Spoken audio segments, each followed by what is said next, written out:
Bollywood ತಾರೆಗಳ ನಗರ ಜುಹುವಿನಲ್ಲಿ ಒಂದು ಹಣ್ಣು ಮಾರಾಟಗಾರನ ಮಗ ತನ್ನದೇ ಸಾಮ್ರಾಜ್ಯ ಕಟ್ಟಿದನು. ರಘುನಂದನ್ ಕಾಮತ್ ಹಣ್ಣು ಮಾರುವ ಸರಳ ಕುಟುಂಬದಲ್ಲಿ ಜನಿಸಿದರು. ಕಿರಿಯ ಮಗನಾಗಿ ಅವರ ಮಾತುಗಳನ್ನು ಅಷ್ಟಾಗಿ ಗಂಭೀರವಾಗಿ ತೆಗೆದುಕೊಳ್ಳಲಾಗಲಿಲ್ಲ. ಆದರೆ ಅವನಲ್ಲಿ ದೊಡ್ಡ ಕನಸು ಮತ್ತು ಅದಕ್ಕಿಂತಲೂ ದೊಡ್ಡ ಆತ್ಮವಿಶ್ವಾಸ ಇತ್ತು. 1980ರ ದಶಕದಲ್ಲಿ ಐಸ್ ಕ್ರೀಂ ಶ್ರೀಮಂತರ ಸವಿಯೆಂದು ಪರಿಗಣಿಸಲಾಗುತ್ತಿತ್ತು. ಜನರು ಕಡಿಮೆ ಬೆಲೆಯ ಐಸ್ ಕ್ಯಾಂಡಿಯನ್ನು ಆಯ್ಕೆ ಮಾಡುತ್ತಿದ್ದರು. ಯಂತ್ರೋಪಕರಣಗಳು ದುಬಾರಿ, ನಿಪುಣ ಕಾರ್ಮಿಕರು ಸಿಗುವುದು ಕಷ್ಟ.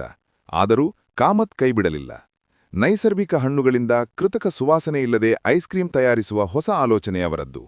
ಮಾವು, ಸೀತಾಫಲ, ತೆಂಗಿನಕಾಯಿ ಮೊದಲಾದ ರುಚಿಗಳು ಜನರ ಮನಗೆದ್ದವು. ಮುಂಬೈಯಲ್ಲಿ ಆರಂಭವಾದ ಸಣ್ಣ ಅಂಗಡಿ ನಿಧಾನವಾಗಿ ದೇಶದಾದ್ಯಂತ ಹರಡಿತು.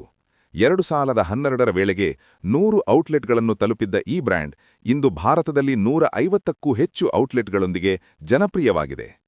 ಸರಳ ಆರಂಭದಿಂದ ಅಸಾಧಾರಣ ಸಾಧನೆವರೆಗೆ ರಘುನಂದನ್ ಕಾಮತ್ ಅವರ ಕಥೆ ಒಂದು ಸ್ಪಷ್ಟ ಸಂದೇಶ ನೀಡುತ್ತದೆ.